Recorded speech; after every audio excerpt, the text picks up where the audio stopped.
Oke. Assalamualaikum warahmatullahi wabarakatuh. Selamat siang, semuanya. Kali ini kita akan lanjutkan apa yang kemarin kita sudah mulai ya. Jadi di pertemuan yang pertama yang kemarin, kita membahas tentang praktek ataupun soal-soal latihan dari vocabulary dan grammar. Ya, saya sudah berikan satu video penjelasan juga tentang bagaimana tips and triknya untuk menjawab vocab dan grammar. Semoga bisa membantu begitu ya, walaupun kembali lagi bahwa semuanya kembali kepada para peserta sendiri. Jika memang ingin mendapatkan skor yang bagus, tentu harus banyak-banyak berlatih gitu ya. Jika ada pertanyaan apapun tentang English Score ini, baik itu mungkin cara mengerjakan atau pertanyaan-pertanyaan yang lain, jangan sungkan untuk bertanya via WhatsApp group gitu ya. Nah, untuk kali ini kita akan lanjutkan pada materi yang berikutnya, yaitu reading. Ya, jadi urutannya itu setelah mengerjakan vocab and grammar, dan ketika itu nanti jumlah jawaban benarnya itu mencukupi, maka para peserta bisa melanjutkan ke tahap selanjutnya, yaitu tahap reading dan listening. Tapi dimulai oleh reading dulu, gitu ya. Jadi kuncinya ada di vocab dan grammar kemarin. Jadi semoga itu nanti ketika tes, skornya bisa mencukupi untuk bisa melanjutkan ke tahap reading ini. Nah, pada sesi kali ini kita coba akan membahas sampelnya saja, tidak semua soal, tapi mungkin hanya seperti kemarin, hanya beberapa contoh-contoh soal yang kita akan bahas sekaligus bagaimana cara mengerjakannya. Kita langsung ya. Nah, di sini ada satu penjelasan tentang daftar isi dari buku petunjuk ini. Ya, yang pertama di sini saya jelaskan dulu di reading ini ada beberapa jenis soal begitu ya. Yang pertama di sini adalah complete the text atau melengkapi teks. Ya, kemudian tipe atau jenis soal yang kedua adalah put the sentences in the correct order. Jadi mengurutkan ataupun menyusun kalimat-kalimat menjadi satu urutan yang benar. Kemudian yang ketiga adalah choose the best heading atau memilih judul gitu ya, atau memilih topik. Jadi teksnya apa, ini disimpulkan topik atau ide utamanya apa gitu ya. Kemudian yang terakhir adalah answer three questions. Jadi yang dimaksud dengan answer three questions ini atau menjawab 3 pertanyaan ini, setiap soal nanti akan setiap pertanyaan itu terdiri dari setiap teks ya, terdiri dari 3 soal. Ya, jadi satu teks ada 3 soal yang harus dijawab berdasarkan teks tersebut. Jadi nanti kita akan bahas sampelnya satu persatu. Ya, jadi itu adalah jenis-jenis soal yang muncul di bagian reading. Coba kita akan mulai dari part yang pertama. Ya. Oke, sebelumnya mungkin kita akan coba jelaskan dulu ini ya. About the reading practice questions atau seperti apa sih reading questions itu? Seperti yang saya jelaskan tadi ada di 4 jenis, kemudian ada contoh di setiap tipenya, kemudian juga tingkat kesulitannya pun juga dari satu pertanyaan ke pertanyaan selanjutnya itu pasti akan jauh lebih menantang gitu ya, karena memang seperti itu sistemnya. Dan di buku ini nanti akan ada di panduan ini akan ada kunci jawabannya yang bisa digunakan untuk belajar atau mengecek. Nah, kita akan masuk kepada jenis yang pertama, yaitu complete the text. Ya, ini ada satu contoh yang akan kita bahas. Contoh di sini adalah ada satu readingnya di sini belum reading yang panjang begitu ya. Kalau mungkin teman-teman pernah ngerjain TOEFL, TOEFL itu teksnya kan panjang-panjang ya. Nah, di sini menyesuaikan jadi tidak semuanya panjang, tetapi di sini kita mulai dari yang teks yang sederhana ya. Contohnya ini. Mia is studying English at Manchester College. She is a good student and can speak English well, but bla bla bla. Choose the best words. Kita harus memilih kalimat untuk melanjutkan kalimat-kalimat ini, gitu ya. Nah, kita bisa memahami suatu teks itu bisa dari beberapa kata kunci yang kita paham. Jadi tidak selalu semua kata itu kita paham ya dalam membaca sebuah teks, apalagi kalau teksnya itu bisa berbeda-beda konteksnya. Itu tentu agak menyulitkan. Tapi jangan khawatir, biasanya tes-tes bahasa Inggris itu didesain untuk semua background. Ya, semua background pasti ada petunjuk-petunjuknya. Termasuk ini. Misalnya, kita familiar dengan kata apa? Study, ya kan? Study itu kan belajar. English bahasa Inggris, Manchester College. Itu kan college itu kampus ya. Dia belajar. Intinya dia mahasiswa lah si Mianya ini. Good student ya. Dia mahasiswa yang baik and can speak English well, bisa berbicara bahasa Inggris dengan baik begitu. Nah, di sini ada satu kata kunci yaitu but. Ya, di sini kita harus paham penggunaan kata conjunction seperti ini atau kata hubung seperti ini. Ya, but adalah bermakna tetapi. Jika kita memaknainya, berarti tetapi itu kan ada sesuatu yang bertentangan, ada sesuatu yang kontradiktif dengan pernyataan sebelumnya. Contohnya ini, she is a good student and can speak English well. Dia ini mahasiswa yang bagus, dapat bicara bahasa Inggris dengan baik. Tapi, nah kita harus bisa menemukan satu kalimat yang intinya maknanya kontradiksi dengan yang ini, tapi masih dalam satu topik gitu ya. Jadi kalau topiknya apa sih? Di sini kan skill ya. Speak English well, ya kan? Good student and can speak English well. Topiknya adalah ya itu tadi, dia bisa bahasa Inggris, tapi cuma speakingnya. Nah kita pilih di sini. Di sini pilihannya adalah B. She has difficulties with her writing. Ya dibandingkan apa? Skillnya sama. Ada satunya speaking, satunya writing. Ya, jadi jawaban B adalah jawaban yang benar karena ini adalah hal yang kontradiksi atau bertentangan dengan pernyataan sebelumnya dan masih dalam satu topik yaitu skill bahasa Inggris. Yang satunya speaking, bisa speaking, tapi dia bukan nggak bisa, tapi agak kesulitan ketika harus menulis, gitu ya. Nah kalau ini nggak nyambung, kenapa? Karena she phones her family every weekend. Di sini kan yang terakhir di sini adalah good student and can speak English well, gitu ya. Nggak nyambung dong kalau misalnya kemudian kita sambungkan dengan tapi dia selalu menelpon orang tuanya setiap weekend. Kan beda konteks, gitu ya. Kemudian juga ini, she lives a long way from the college. Ini juga tidak masuk akal. Karena apa? Ya sebelumnya skill, di sini jadi tempat tinggal. Kan jadi berbeda. Gitu ya. Jadi yang harus kita pahami di sini kalau ada muncul soal-soal seperti ini, kita harus paham conjunction-nya atau kata hubungnya apa. But berarti ada kontradiksi, and itu berarti ada penambahan informasi. Bisa juga but itu diganti dengan however atau tetapi juga, dan lain-lain. Jadi so dan lain-lain itu ya. Banyak sekali konjungsi yang bisa kita biasa digunakan dalam sebuah teks. Oke, kita coba akan lanjutkan ke soal yang pertama. Di sini ada satu topik namanya cousin in town. Ya, saudara ya intinya teks ini tentang saudaranya mau datang gitu ya. My cousin is visiting this weekend. Bla bla bla, but I'm free next week if you want to do something then.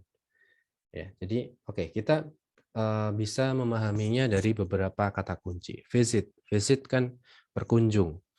Ya, this weekend akhir pekan. Jadi si saudaranya mau berkunjung akhir pekan, bla bla bla. But I am free next week if you want to do something then. Nah, kembali lagi bahwa tadi kan saya jelaskan sebelumnya, ini muncul lagi nih, ada kata hubung but. Ya kan? Kata hubung but berarti ada sesuatu yang berkontradiksi di situ kan? My cousin is visiting this weekend. Dan di sini ada 3 pilihan jawaban. Ya, kita coba lanjutkan di sini. But I am free next week. Tapi minggu depan saya free kok. Kalau kamu mau ngapain ya ayo gitu. Ya kan?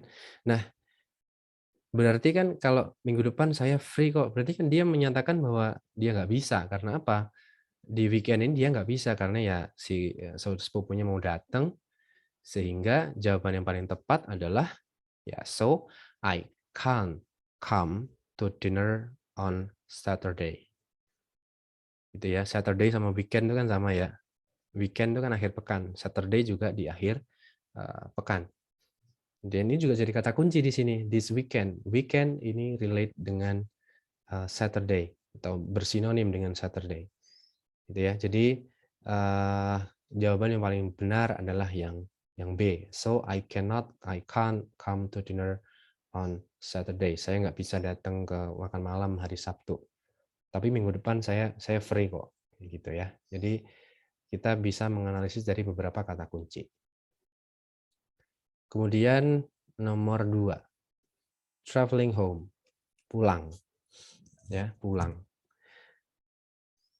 I'm really sorry, but the last train left 10 minutes ago. Blah blah blah. Or I can help you call a taxi if that's easier. Di sini yang dibahas adalah pulang. Gimana cara pulang? Nah, ini kan kita bisa cari tahu ya. Ada kata-kata train di sini atau alat transportasi, kereta di sini, train. Ya kan? Ada kata-kata taxi di sini. Ini kan berarti tentang kita ngomongin tentang alat-alat transportasi kan. Buat pulang kayak gitu. I'm really sorry but the last train left 10 minutes ago. Nah, kita kembali lagi bahwa ini ada satu kata penghubung di sini. Ya, ada satu kata kunci di sini namanya or atau. Ya, biasanya kata hubung atau or itu biasanya kan ada pilihan kan. A or B, milk or coffee dan seterusnya. Pasti itu menyatakan pilihan dan pilihan itu biasanya juga harus sebanding. Ya, yang bisa dipilih, jangan jomplang kan gitu.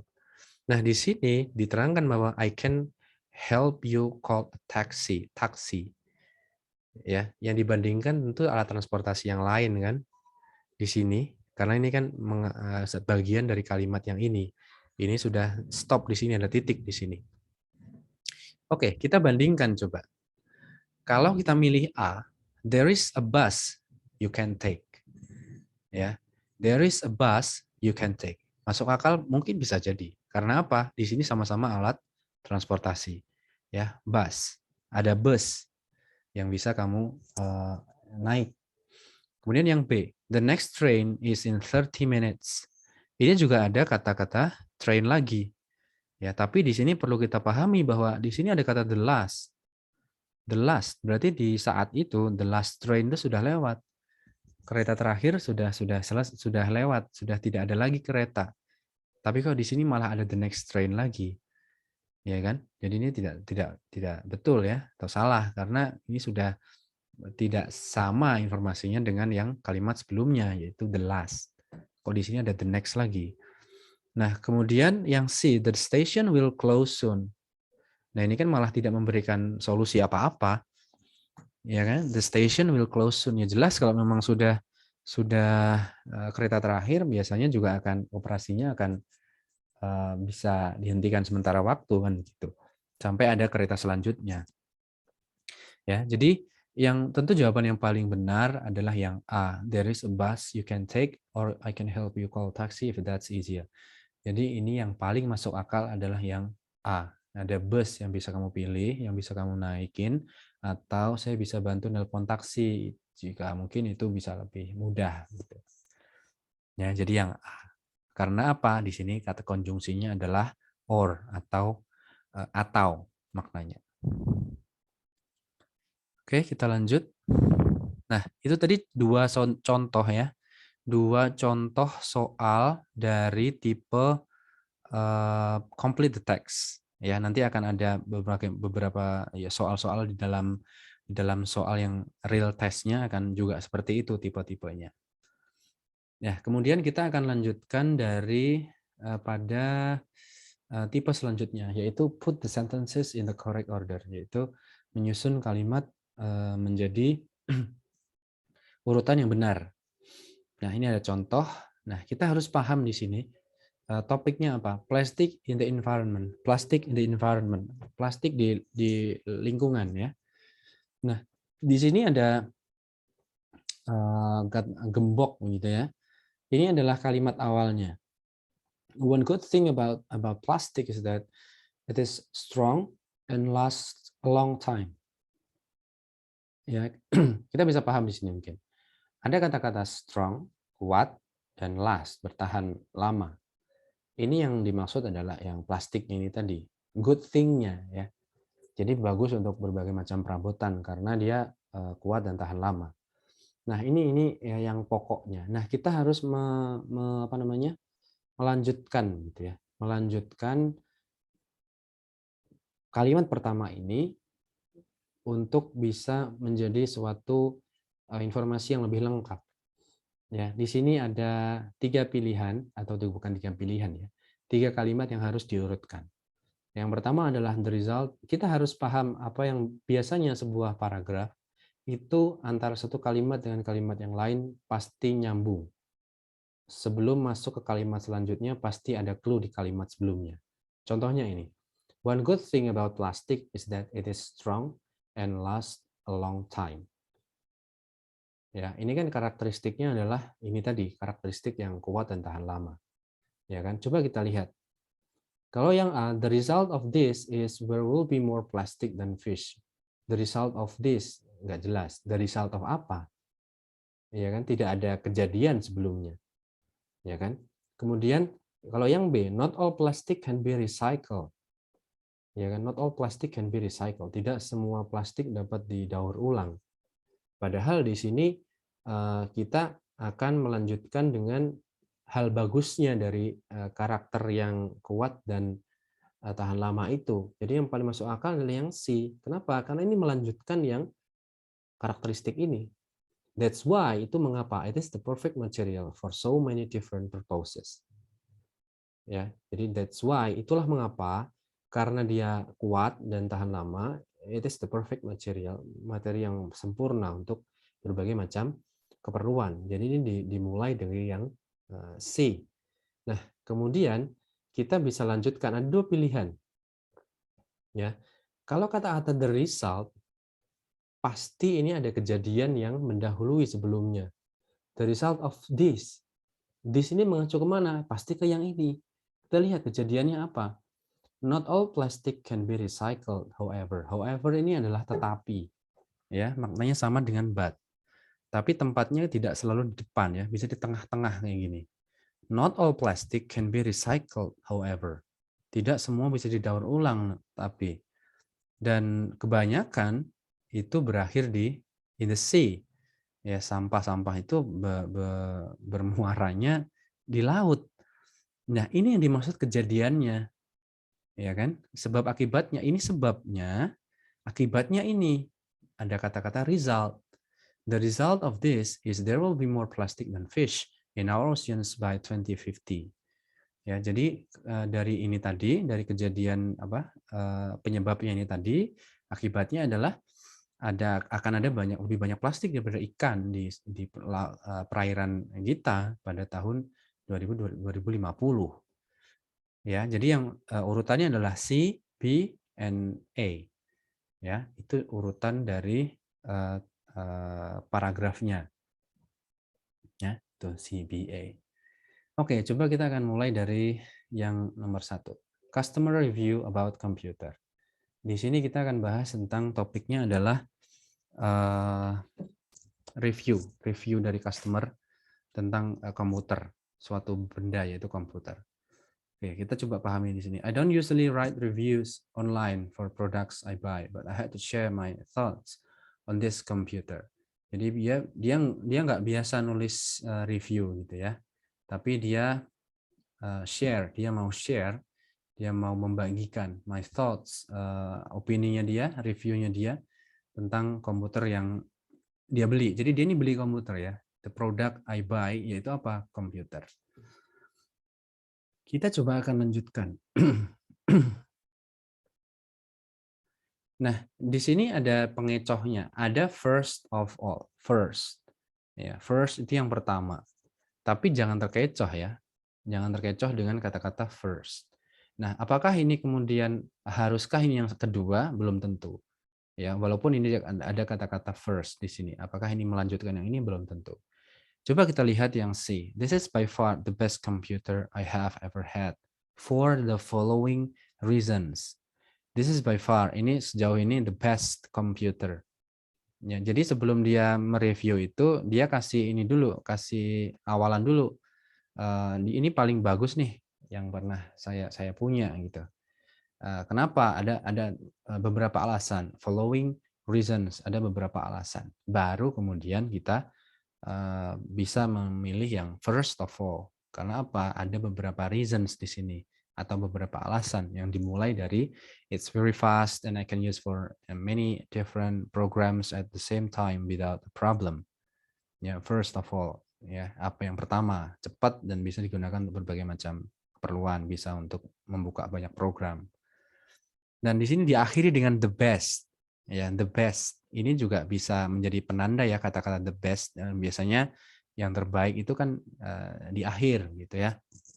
Mereview sesuatu itu biasanya yang paling terpaling itu di akhir. The best thing about it, however, is the battery which can last for more than 10 hours. Jadi ini yang paling bagusnya adalah baterainya bisa bertahan sampai lebih dari 10 jam. Ya, jadi jangan terkecoh dengan kata-kata first, tapi kita juga harus mereview keseluruhan kalimat ini secara cepat. Ya. Jadi yang betul adalah CBA lagi.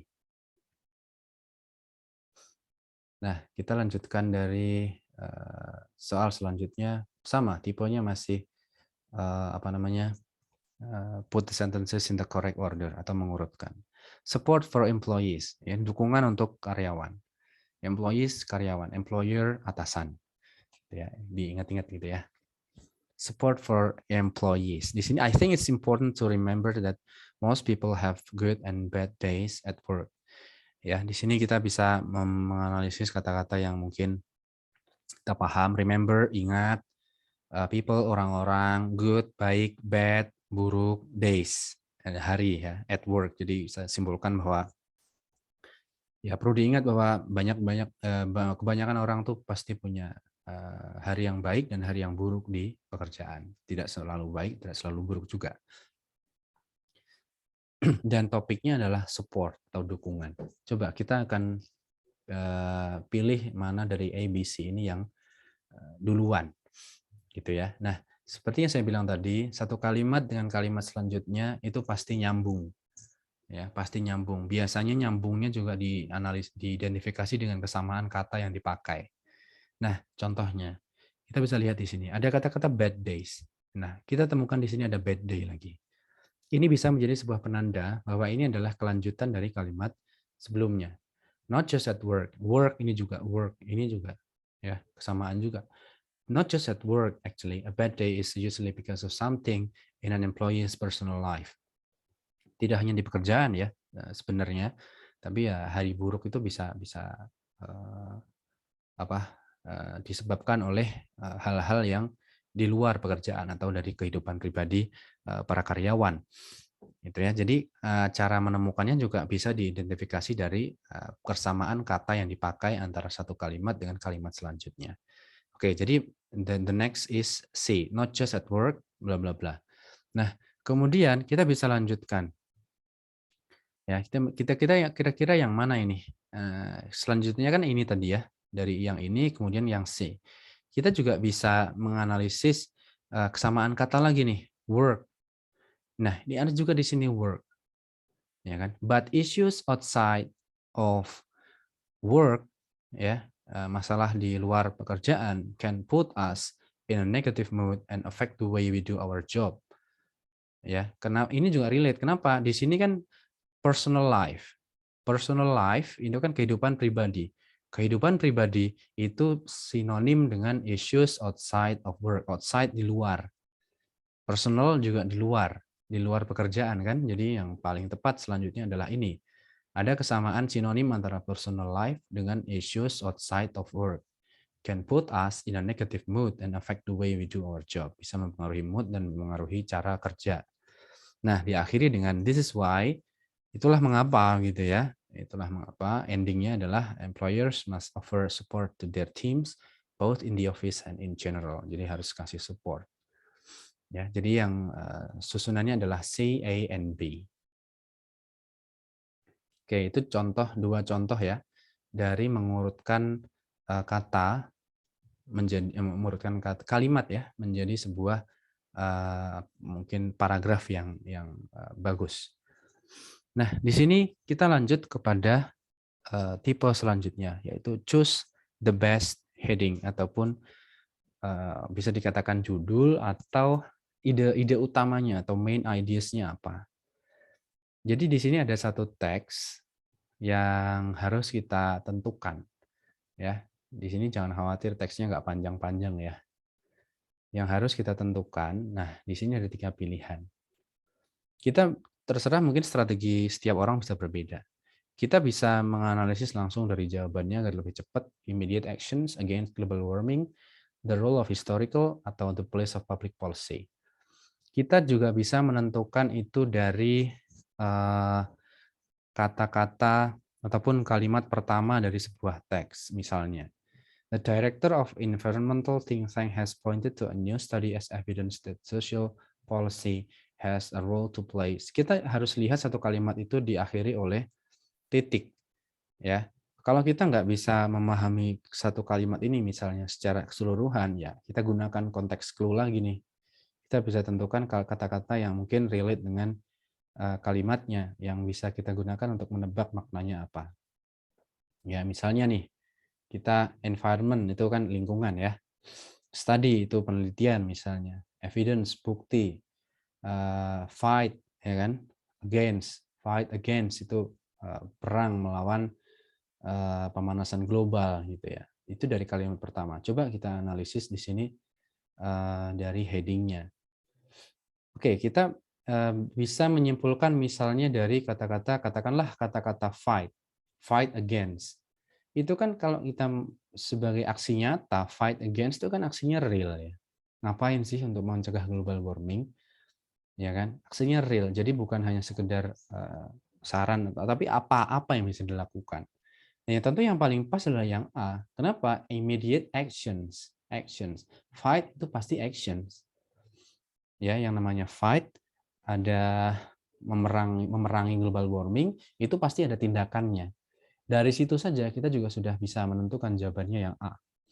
Gitu ya. Kalau the role of historical events in economic activity nggak nyambung. Ya kan, padahal tadi berkaitan dengan memerangi global warming. The place of public policy to stop jadi kurang pas. Jadi yang paling pas adalah actions tadi. Karena ini berkaitan langsung dengan fight against. Ya, against, ada kata-kata against juga di sini yang sama yang bisa menentukan jawabannya yang ini, gitu ya. Kita coba akan menentukan di sini. Ada satu teks yang temanya itu, oh nggak ada temanya ya. Oke, di sini kita bisa lihat dari, for example, from the first sentence. Advertising has always played a critical role in company success. Ya, jadi ini berkaitan dengan advertising atau periklanan. Ya, iklan. Ya, kita ngomongin iklan yang berperan penting dalam kesuksesan sebuah perusahaan. Oke, kita coba lihat dari jawabannya. Yang pertama ada using technology in advertising is not cost effective. Using technology, pakai teknologi, is not cost effective, tidak efektif secara biaya. Cost itu biaya. Jadi boros lah misalnya gitu.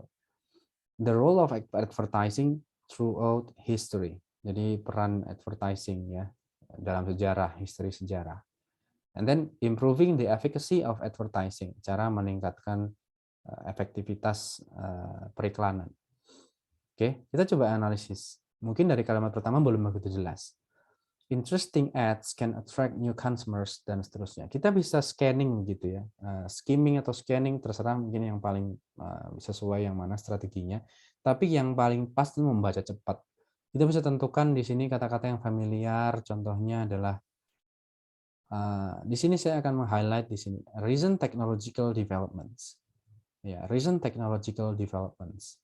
Jadi perkembangan teknologi saat ini, masa kini. Di sini bahas tentang software, kemudian berbagai macam manfaat dari software, ada machines, ada berbagai macam inovasi lah ya. Jadi dari situ saja kita bisa menyimpulkan misalnya bahwa apa namanya ini adalah cara yang bisa dilakukan untuk meningkatkan uh, teknik periklanan itu sendiri, ya.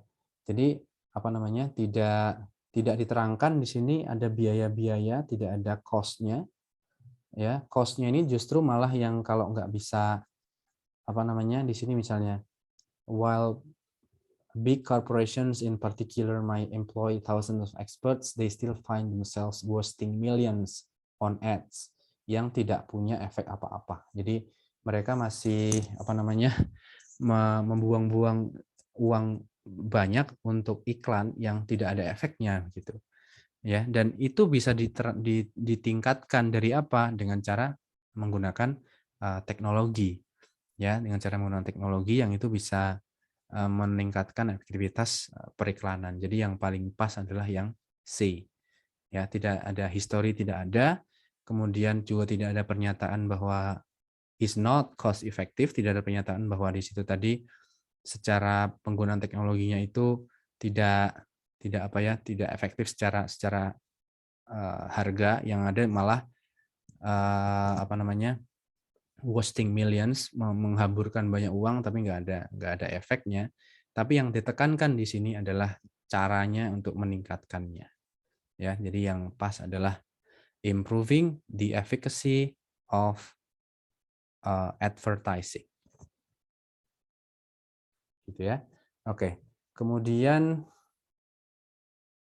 kita akan beralih ke soal nomor 2, yaitu tentang Oke, kita coba analisis dari kalimat pertama. Our new platinum credit card, ya, credit card is available to new and existing customers. Credit card, jadi bahas tentang credit card yang baru ya, new credit card.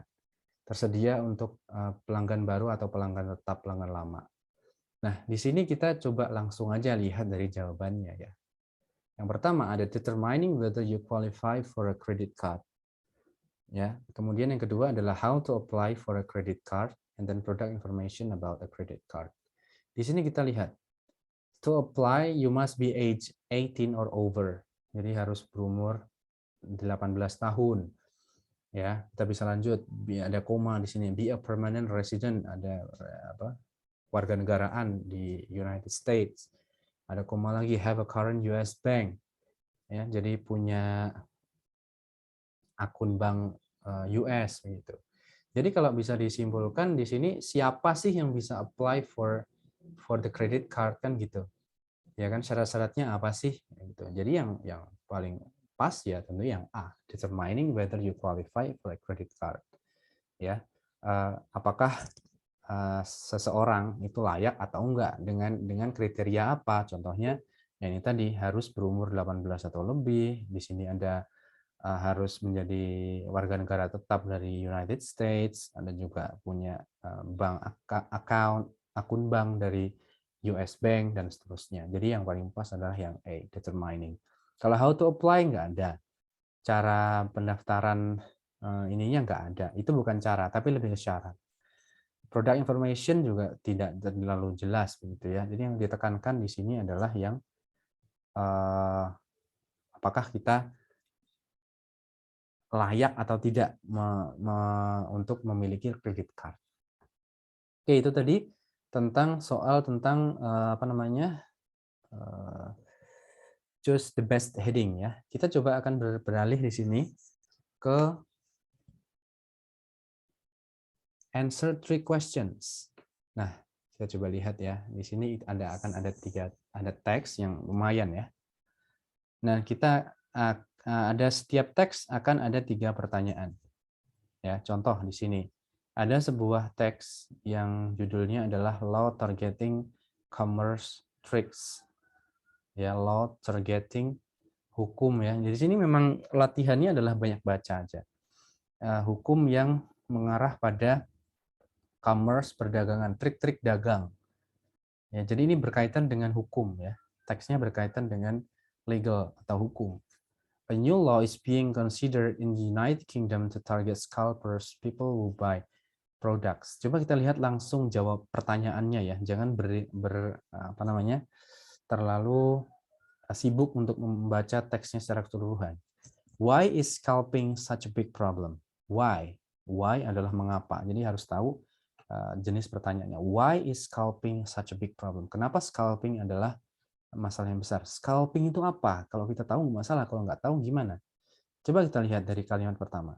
A new law is being considered in the United Kingdom to target scalpers. Mirip kan? Scalpers itu orangnya, scalping kegiatannya. Nah, di sini ada dash, ada satu kata, ada punctuation di sini, ada kata apa? Tanda baca. Nah, ini adalah penjelas dari kata-kata scalpers. People who buy products and services online. People who buy products, orang yang beli products dan layanan-layanan secara online, only to then sell them on to others for profit. Jadi kita beli barang, kita beli jasa, and then kita jual ke orang lain hanya untuk keperluan pribadi kita. Ya, misalnya calo lah, praktik calo, kita beli tiket harga sekian, kita jual harganya mahal. Itulah scalpers. Ya. Nah, pertanyaannya why? Kenapa? Kenapa ini bisa menjadi masalah? Kita bisa relate dengan pengetahuan kita tentang percaloan gitu ya. Jawabannya adalah B, because scalpers are using an unfair. Ya, kata kuncinya adalah unfair, nggak adil. Advantage to profit. Jadi nggak adil dong mereka itu untuk consumers juga tidak adil ya, karena mereka bisa dapat harga sesuatu bisa jauh harga lebih mahal ya, karena ulah dari scalpers tadi ya. Jadi jawabannya adalah yang B. Nah, kita juga akan coba lanjutkan di sini. Which of the following problems is the new law facing? Which of the following, mana, masalah mana sih di bawah ini tuh yang dihadapi oleh regulasi yang terbaru itu tadi? Ya, jawabannya adalah kita lihat ya, karena langsung jawaban. It conflicts with environmental objectives. Ini bertentangan dengan tujuan environmental atau lingkungan. Kita lihat di sini.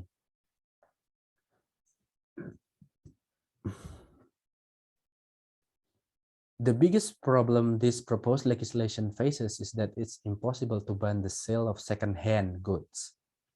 Ini ya, kita move ke paragraf selanjutnya. The biggest problem this proposed legislation, dan problemnya adalah nggak mungkin to ban itu melarang. The sale of second-hand. Second-hand itu adalah barang bekas. Gitu ya, barang bekas. Jadi tidak mungkin itu bisa menghalangi penjualan barang-barang bekas. Padahal tentu barang bekas pun itu nanti juga akan bisa mempengaruhi keseimbangan lingkungan juga kalau tidak ada regulasi yang mengatur. Jadi kayak banyak barang nanti diperjualbelikan secara bebas. Nyata nggak bisa itu, dilarang penjualan second hand. Ya, makanya itu tadi bisa it conflicts with the environmental objectives. Itu bisa ya bertentangan intinya ya dengan lebih ke hal-hal yang berbau lingkungan. Soalnya second hand itu bisa tertimbun dan seterusnya. Kemudian yang ketiga, what is the author's opinion? Nah, di sini apa sih opini dari penulisnya? Ya, penulisnya ini opininya apa? Nah, di sini jawabannya adalah scalping is an unethical but lucrative business. Ya, what about scalpers? Coba kita akan pindah ke paragraf 3. Mungkin ada jawabannya. Many must be acutely aware that what they do is, although not currently illegal, certainly morally dubious. But as long as the law allows them to, the money is probably just too good to give up. Jadi di sini dia tidak menyatakan bahwa scalping itu adalah hal yang tidak harus dilakukan gitu ya. Walaupun itu tidak ilegal, walaupun itu secara etika itu kurang baik, tapi masih bisa dilakuin kan begitu. Ya, misalnya jual barang bekas begitu misalnya. Itu kan masih bisa dilakukan, masih bisa. Ya, misalnya jual barang bekas dengan kualitas yang ya kita nggak tahu kualitasnya gimana, kemudian kita tawarkan ke publik, ya kan? Itu kan secara etika mungkin ya kita bisa membohongi customer misalnya dan seterusnya, tapi itu ternyata juga bisnis yang bisa dilakukan gitu ya. Jadi di sini yang tepat adalah scalping is an unethical, tidak etis, unethical, but lucrative business. Tapi masih bisnis yang oke lah, masih bisa dilakukan gitu ya. Oke, itu tadi ada contoh 3 pertanyaan untuk satu teks.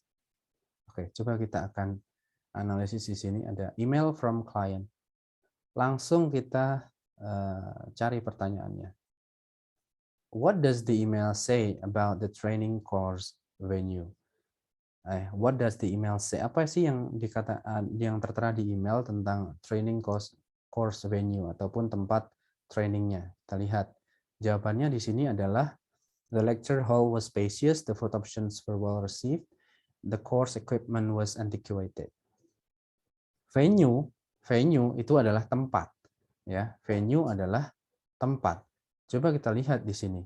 I have just returned from observing the 3-day sales training course in Islamabad, Pakistan, and I would like to provide some feedback regarding the event. Jadi di sini ada review tentang venue-nya. Ya, di sini ada venue-nya di sini tentu. Oke, maaf ada sedikit ini ya. Oke, kita lanjutkan. Jadi yang dikatakan di email adalah, yang ditanyakan adalah what does the email say about the training course venue? Venue-nya yang ditanyakan. Jadi di sini ada kata-kata venue di sini. Firstly, please extend my congratulations to your course management team for the choice of venue. The auditorium was not only roomy and airy, but also equipped with the state-of-the-art facilities. Ya, venue-nya adalah tempatnya. Kita lihat di sini. Di antara ketiga pilihan ini, yang menyatakan venue hanya yang A. Yang B ini food options, bukan tempat.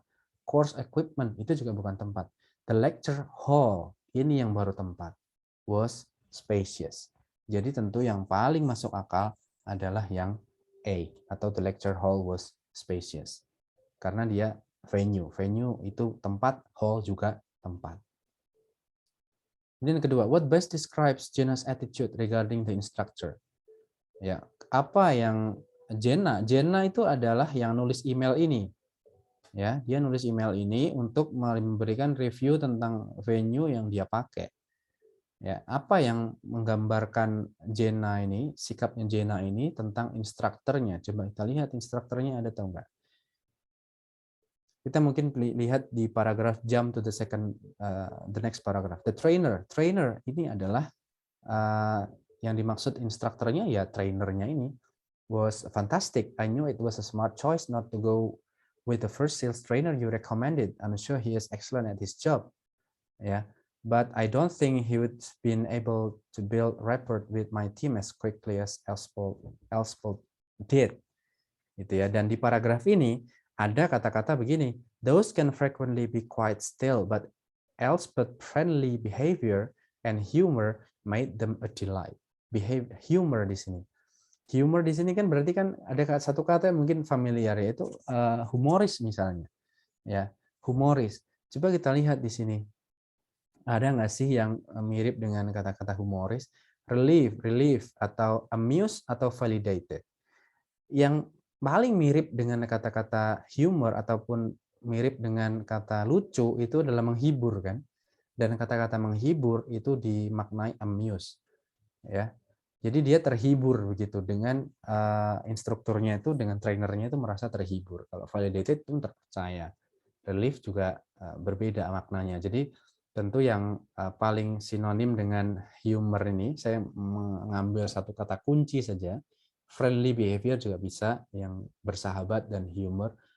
Intinya itu bisa menghibur, ya. Jadi nggak serius terus, gitu ya. Kemudian, what is the style of this email? Stylenya, ini ditanyakan tentang stylenya. Ada formal and inquisitive, constructive and encouraging, and judgmental and meticulous. Ya, kira-kira apa yang menjadi gaya dari email ini? Ya, yang pertama adalah formal dan inquisitive. Formal, iya, bisa jadi formal. Constructive and encouraging. Konstruktif itu membangun, encouraging itu menyemangati lah, istilahnya begitu.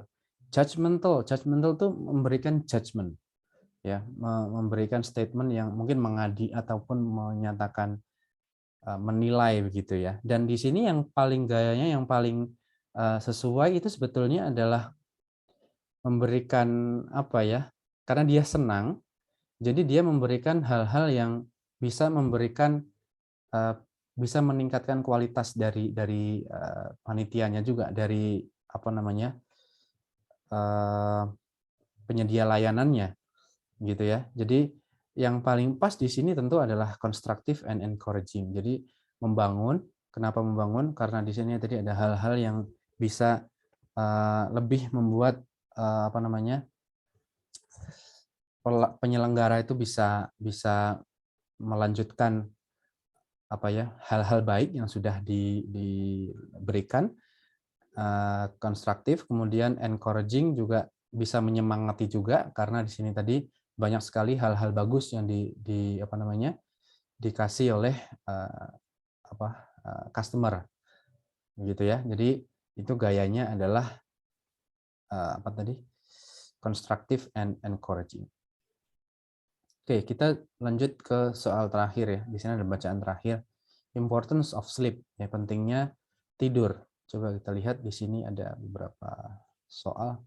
What is consolidation according to the text? Kata-kata consolidation. Kita cari kata-kata consolidation di sini. Biasanya soal pertama itu identik dengan kalimat paragraf pertama ya. Coba kita lihat. Sleep is one of the most universal experiences. Bla bla bla bla. Sleep is important. Oh, ternyata tidak ada. Coba kita lihat dari paragraf selanjutnya.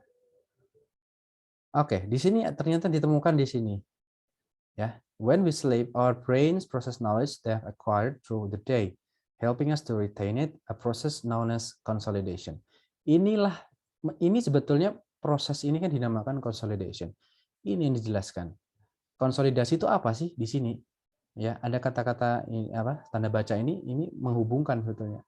When we sleep, our brains process knowledge. Ketika tidur, otak kita memproses pengetahuan yang kita dapat through the day, helping us to retain it, membantu kita untuk mengingat. Ya, coba kita lihat jawabannya. A process that help us understand what we learn, a process that help us to collect information, and a process that help us to avoid forgetting something. Ya, jadi kan sebetulnya itu digunakan untuk mengingat sesuatu kan. Ya kan, jadi tidur itu di sini consolidation itu bisa kita lebih menguatkan apa yang kita pelajari di satu hari misalnya, apa yang kita dapat. Gitu ya. Jadi di sini jawaban yang paling pas adalah yang C, a process that help us to avoid forgetting something. Ya, jadi nggak gampang lupa. Ya, helping us to retain. Retain itu mengingat. Ya, membantu kita untuk mengingat. Jadi menghindari kita melupakan sesuatu yang sudah kita dapat, sesuatu yang sudah kita pelajari. Ya, mungkin yang A ini bisa menjadi pengecoh, to understand what we learn, tapi kurang pas juga. Karena apa? Di sini ada kata-kata retain. Ya, retain. Jadi ini lebih sinonimnya adalah mengingat. Ya, collect information ya bukan. Collect information-nya pas belum tidurnya. Ya. Kalau yang ini proses alaminya itu adalah untuk menghindari kita melupakan sesuatu. Jadi yang C. Which of the following is true about sleep hygiene? Mana yang betul ini tentang tidur begitu ya. Nah, ini yang biasanya kayak gini kita harus memahami teksnya secara lebih dalam gitu ya. Misalnya di sini ada it usually stays static throughout the person's life. It decreases, it stays static. Static itu adalah tetap. Ya, static itu tetap. Jadi nggak berubah-ubah selama ya hidup seseorang. Kan nggak mungkin ya. Mungkin kita nggak baca aja sudah bisa menyimpulkan bahwa nggak mungkin dong durasi jam tidur bayi sama jam tidur orang dewasa itu sama. Kemudian it decreases in significance as humans grow old. Decrease itu lawannya increase. Increase itu meningkat, decrease menurun. Menurun secara signifikan ketika manusia tumbuh dewasa. Yang C, it has an impact on psychological well-being. Ada impact atau ada dampak ke kesehatan psikologis. Coba kita lihat di sini, sleep hygiene. Ada nggak sih kata-kata sleep hygiene? Ternyata ada di sini. Ya, sleep hygiene. Ya, kemudian coba kita lihat kalimat yang mengelilingi kata ini. Ya, mental health problems. Ya, oke, mental health problems berkaitan dengan apa? Psikologi kan? Kesehatan mental itu berkaitan dengan psychological health. Ya, berarti ya jelas jawabannya adalah it has an impact on psychological well-being. Dari mana? Dari sini. Ada kata-kata yang mengelilingi kata sleep hygiene. Gitu ya. Terakhir, what best describes the text tone? A. Neutral and informative. B. Flippant and casual. Critical and incredulous. Mungkin kalau kita dari teks ini kan ini teks informatif ya, jelas saja ini agak mudah menjawabnya. Netral, tidak mengarah ke siapa-siapa, dan informatif. Ini bisa untuk pengetahuan baru untuk banyak orang. Ya, jadi jawabannya yang A. Nah, itu tadi sekilas tentang penjelasan dari berbagai macam jenis soal. Ada kunci jawaban yang bisa dicari di sini, bisa dianalisis lagi lebih lanjut nanti secara pribadi. Intinya gini, reading ini memang secara psikologis ya, kadang-kadang orang udah ngeri duluan gitu karena harus baca dan lain sebagainya. Tapi sebetulnya kalau kita bisa menerapkan strategi yang bagus, kita bisa menggunakan strategi yang namanya konteks ya, kita menentukan konteksnya, kita bisa memahami kata-kata yang mungkin kita bisa pahami untuk menentukan konteksnya seperti apa, memahami juga jenis pertanyaannya, what, where, why, itu juga akan sangat menentukan. Ya, 5W1H itu juga maknanya harus paham supaya nanti jelas jawabannya apa. Ya, jangan pertanyaannya apa, jawabannya apa. Pasti antara satu jenis pertanyaan dan pertanyaan yang lain itu relate jawabannya. Ya, jadi mungkin semoga bisa memberikan apa ya pencerahan begitu. Nanti kita akan adakan mungkin simulasi dan semacamnya. Silahkan bisa ditonton video ini berulang-ulang supaya bisa lebih paham tentang reading text yang ada di English Core. Demikian yang bisa saya jelaskan, semoga bisa memberikan tambahan pengetahuan. Terima kasih atas perhatiannya. Assalamualaikum warahmatullahi wabarakatuh.